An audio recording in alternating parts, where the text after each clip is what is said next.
শান্তি। আজকে 12ই ফেব্রুয়ারি 2022 আমরা শুনছি প্রাত সাকার বাংলা মুরলি। আজকের মহাবাক্য, এই মহাবাক্যে বাবা বলেছেন, মিষ্টি বাচ্চারা, বাবা এসেছেন অনাথদেরকে সনাথ বানানোর জন্য, সবাইকে দুঃখ থেকে মুক্ত করে সুখধামে নিয়ে যাওয়ার জন্য, বাবার এই মহান কর্তব্য করার জন্য বাবা এসেছেন, যে কর্তব্য কোনো ঋষি মুনি গুরু গুসাই কেউ করতে পারেনি। তো এখন আমাদের জীবনের ঠিকানা মিলতে চলেছে, তো আমাদের অতি খুশিতে থাকা উচিত। আজকের প্রশ্ন, প্রতিকল্পে বাবা তার বাচ্চাদেরকে কি ধৈর্য দেন?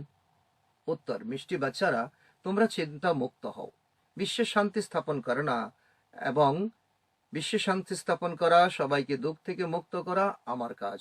তোমাদের চিন্তার কোনো কারণ নেই। একমাত্র বাচ্চারা, তোমাদের রাবণ রাজ্য থেকে মুক্ত করে রাম রাজ্য নিয়ে যেতে এসেছি আমি। এটাই আমার ড্রামাতে। তো এই আমাতে ফিক্স কর্ম ড্রামাতে দেওয়া আছে। বাচ্চারা, তোমাদের ফিরিয়ে নিয়ে যাওয়া হলো আমার পরম কর্তব্য। এই কর্তব্য করতে আমি এসেছি। তো বাবা বলছে, তোমরা ধৈর্য ধরো এবং তোমরা চিন্তা মুক্ত হয়ে যাও, তোমরা বেফিকর বাচ্চা হয়ে যাও। আজকের গীত হলো, ছেড়ে দাও আকাশ সিংহাসন, ধরতির মাঝে তুমি এসো, হে পরমপিতা পরমাত্মা। ওম শান্তি। বাচ্চারা তো গীত শুনলো।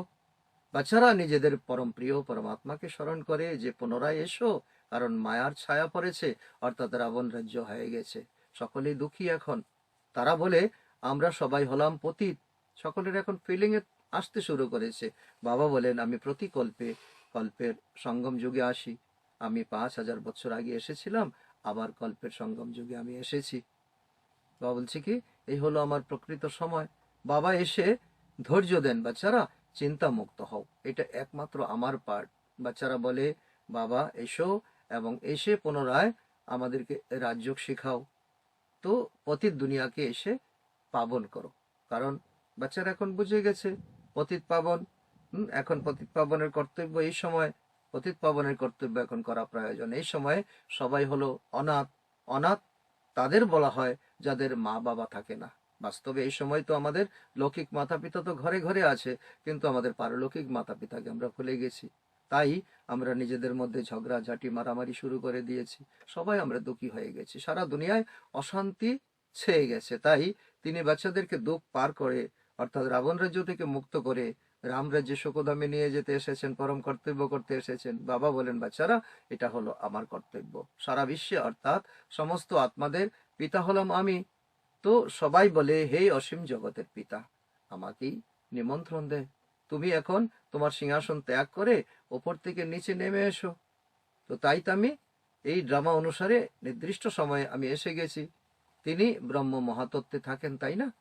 এখন পরমাত্মার নিবাসস্থল হলো এই ব্রহ্মা মহাতত্ত্ব। এই পাঁচ তত্ত্বর দুনিয়া থেকে অনেক উপরে। এখানে তো এই দুনিয়াতে তো জীবাত্মারা রয়েছেন। তো ওখানে হলো আত্মাদের স্থান, যাকে ব্রহ্মাণ্ড বলা হয়। বাবা বাচ্চাদেরকে বোঝান, বাচ্চারা এটা হলো সুখ দুঃখের নাটক। এই সত্যযুগ থেকে কলিযুগ পর্যন্ত এখানে সুখ দুঃখের নাটক চলছে, 5000-এর নাটক। আর তারা আহ্বান করে, হে পরমপিতা পরমাত্মা, কারণ তারা দুঃখী। তারা ভক্তি করতে করতে এখন তাদের ফিলিং এসে গেছে, তারা দুঃখী হয়ে গেছে। এই গীত তো এই গীতও তার উপরেই তৈরি হয়েছে। তুমি সিংহাসন ছেড়ে চলে আসো, আমাদেরকে সুখধাম, দুঃখধাম থেকে সুখধামে নিয়ে চলো। বাচ্চারা কি ভুল করেছে? বাবা বলছে কি, বাচ্চারা প্রথম ভুল করেছে যে আমাকে ভুলে গেছে, পরমাত্মাকে ভুলে যাওয়া। এই হলো আমাদের সবচেয়ে বড় ভুল। গীতার ভগবান, যিনি সহজে রাজ্য শিখিয়েছিলেন, অনাথদেরকে সনাথ বানিয়েছিলেন, তারা তাকেই জানে না। গায়ন করা হয় না, হে প্রভু, যিনি অনাথের সনাথ বানান, ভারতকেই অনাথ থেকে সনাথ বানান। ভারতই সনাথ ছিল, সর্বদা সুখী ছিল, পবিত্রতা, শান্তি, সুখ, সমৃদ্ধি সবকিছু ছিল। গৃহস্থ আশ্রম ছিল, ভারত মহান ও পবিত্র ছিল। গায়নও করা হয় না, ষোলকলা সম্পূর্ণ নির্বিকারী। এখানে তো সবাই অনাথ হয়ে গেছে, ওরা জানে না হিংসা অহিংসা কি। ওরা তো গো হত্যাকে হিংসা মনে করে। বাবা বলেন, তো বাস্তবে একে উপরের উপর কাটারি চালানা, কাম তরবারি চালানা মানেই তো হিংসা। গো হত্যা হিংসা বটে, কিন্তু তার চেয়ে মহা হিংসা হলো যে এখন মানুষে মানুষে কাম কাটারি চালানা। তো রাবণের প্রবেশ হওয়ার কারণে সবাই এখন পতিত হয়ে গেছে। কোনটা শুদ্ধ কোনটা তো ভুল, সবকিছু ভুলে গেছে। বাবা বলেন নম্বর ওয়ান শত্রু হলো তোমার দেহ অভিমান, তারপর কাম, ক্রোধ, লোভ, মোহ, অহংকার, এই 5 বিকার হলো তোমাদের শত্রু, যা তোমাদেরকে তো সনাত থেকে অনাথ বানিয়ে দিয়েছে। বাবা জিজ্ঞাসা করেন, হে ভারতবাসী বাচ্চারা, তোমরা, তোমাদের কি মনে আছে যে তোমরা একদিন সনাত ছিলে, কত সুখী ছিলে, কত ধন সম্পদ তোমাদের ছিল, কত রাজসুখে তোমরা ছিলে, দেবী দেবতা ছিলে। এখানে কেউ শরীর ত্যাগ করলে তো বলা হয় স্বর্গে গেছে, নরক থেকে গেছে না? তার আগে কোথায় ছিল? নরকে ছিল। তাহলে তো কাঁদার প্রশ্ন নাই, দুঃখ করার কোনো প্রশ্ন নাই। তারপর তো কাঁদতে থাকে।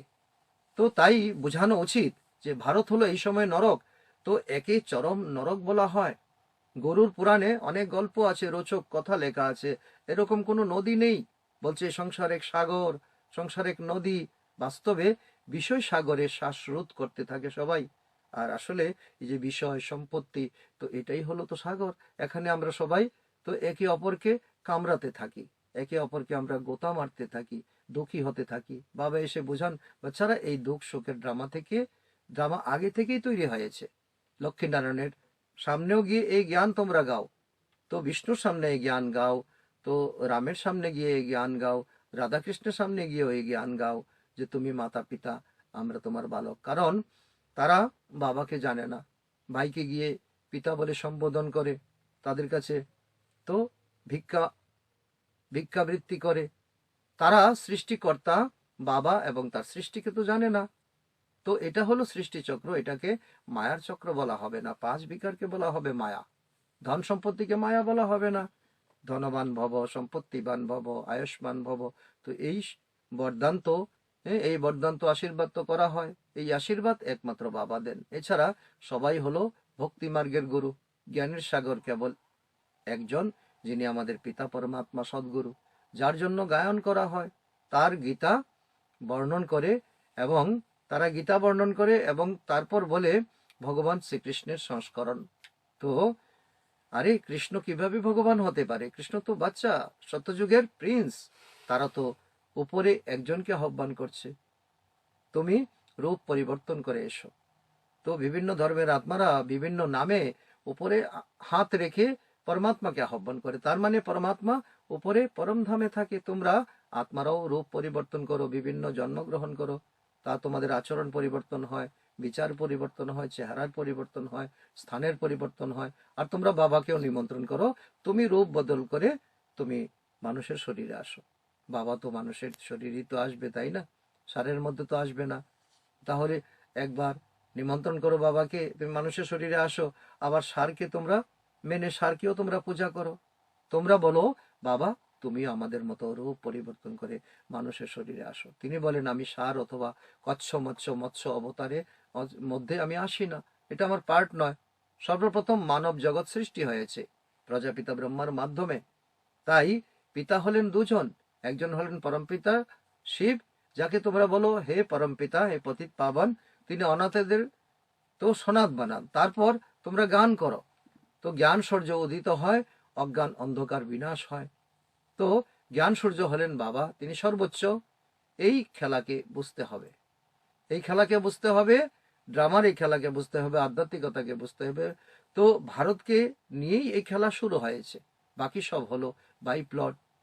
দ্রাপর যুগ থেকে অন্যান্য ধর্ম আত্মারা আসতে শুরু করে।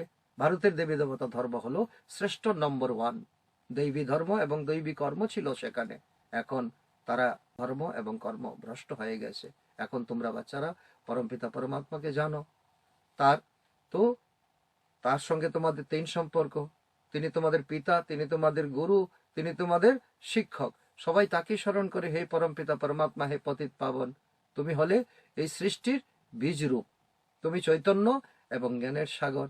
সমস্ত নলেজ আত্মার মধ্যেই আছে, তাই না? তারপর সংস্কার অনুসারে তো পড়ার মাধ্যমে তোমরা গিয়ে রাজা হও।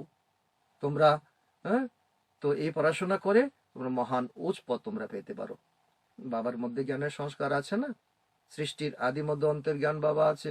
তাই তো বাবা প্রথম থেকে এখন পর্যন্ত জ্ঞান পরিবেশন করেই চলছেন, আর জ্ঞানের আধারে আমাদেরকে শক্তিশালী করে তুলছেন। তিনি তোমাদেরকে ত্রিকালদর্শীও বানান।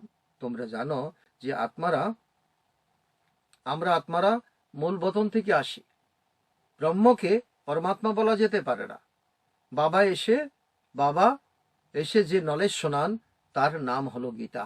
বাবাই এসে রাজত্ব স্থাপন করেন, আর কেউ রাজত্ব স্থাপন করতে পারে না। তো এই জন্য রাজত্ব স্থাপন হতে চলেছে, তাই পবিত্র হতে হবে। বাচ্চারা বলে বাবা এখন তোমার নলেজ, তো তোমাদের নলেজ প্রদান করে পবিত্র করে সনাত বাবা বানান। বাবা স্বীকারোক্তি দিচ্ছেন আমার কর্তব্য আমি করছি, ড্রামার কথা তো কেউ জানে না। তো এটা হলো অনাদি অবিনাশী ড্রামা। সমস্ত আত্মাদের অবিনাশী পার্ট রয়েছে এখানে, পরমাত্মারও পার্ট রয়েছে। বাবা বুঝিয়েছেন বারবার, শিব এত বড় লিঙ্গ নয়, ওনাকে বলা হয় পরমপিতা পরমাত্মা। তো ওনার রূপ কি?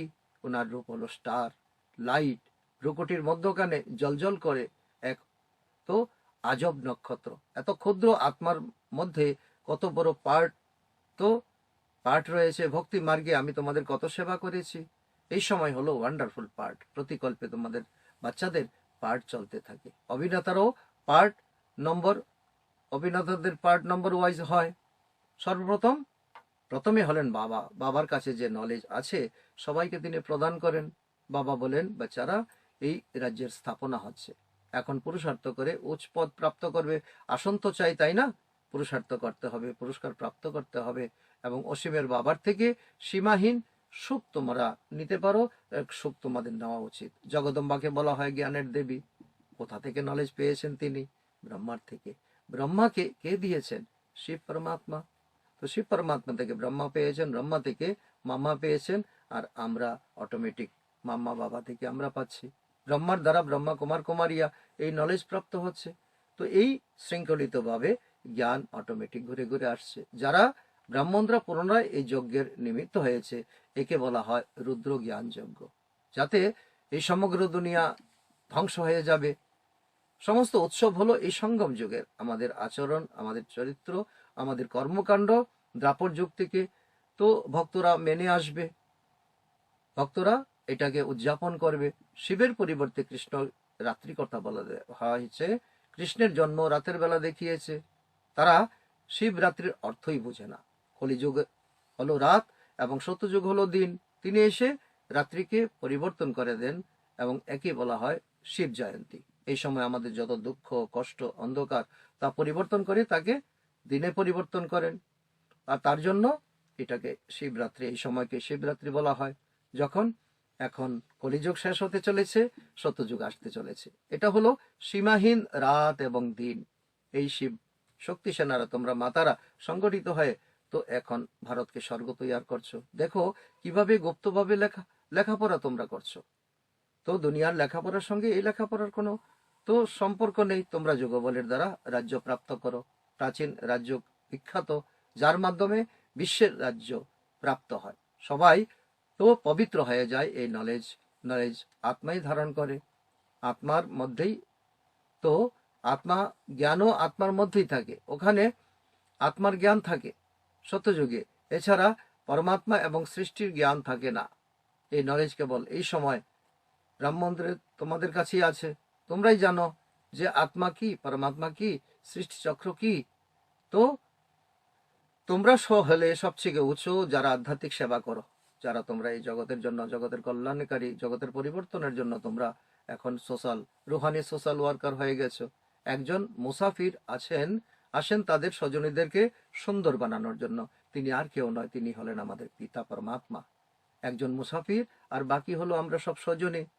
যার প্রজা হবে বা মুক্তিধামে থাকবে, তাদের অনেক বড় বড় যাত্রী রয়েছে। সাজন আসেন সবাইকে সাজিয়ে, জ্ঞানে তো গুণে তো শক্তিতে আমাদেরকে সাজিয়ে ফিরিয়ে নিয়ে যেতে আসছেন। আর আমরা সবাই মশার ঝাঁকের মতো, আগে আগে বাবা যাবে, আমরা পরে পরে যাব। এই হলো বাবা বলছেন এই চিত্র তোমাদেরকে অন্তিম সময়ের চিত্র, এখন থেকে তা রিয়েলাইজ করতে হবে। আচ্ছা, মিষ্টি মিষ্টি হারানিধি বাচ্চাদের প্রতি মাতা পিতা বাপ দাদার স্মরণের স্নেহ সমন আর সুপ্রভাত। আত্মাদের পিতা ওনার আত্মারূপী বাচ্চাদেরকে জানাচ্ছেন নমস্কার।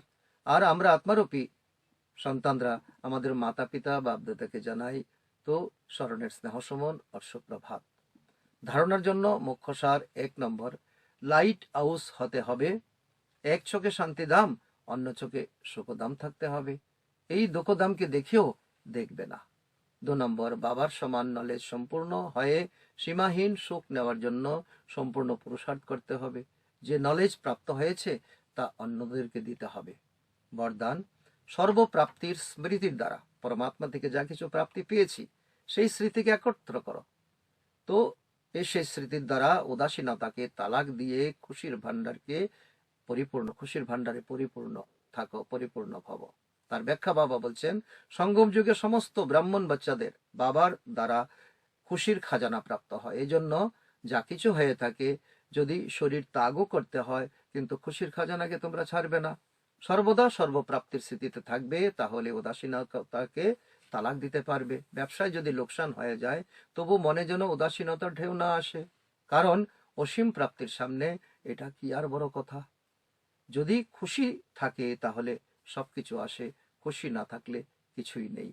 তো তা বাবা আমাদেরকে তো পরিপূর্ণ আত্মা বানাতে বাবা এসেছেন। আজকের স্লোগান, মাস্টার দুঃখহর্তা সুখকর্তার পার্ট প্লে করার জন্য সর্বপ্রাপ্তির দ্বারা পরিপূর্ণ হও। আজকে মাতাশ্বরীজির অমূল্য মহাবাক্য আমরা শুনতে চলেছি। ভগবানও বাঁচো বাচ্চাদের প্রতি। বাচ্চারা, এই গুরুর মত, শাস্ত্রের মত কোনোটাই আমার মত নয় বাবা বলছেন।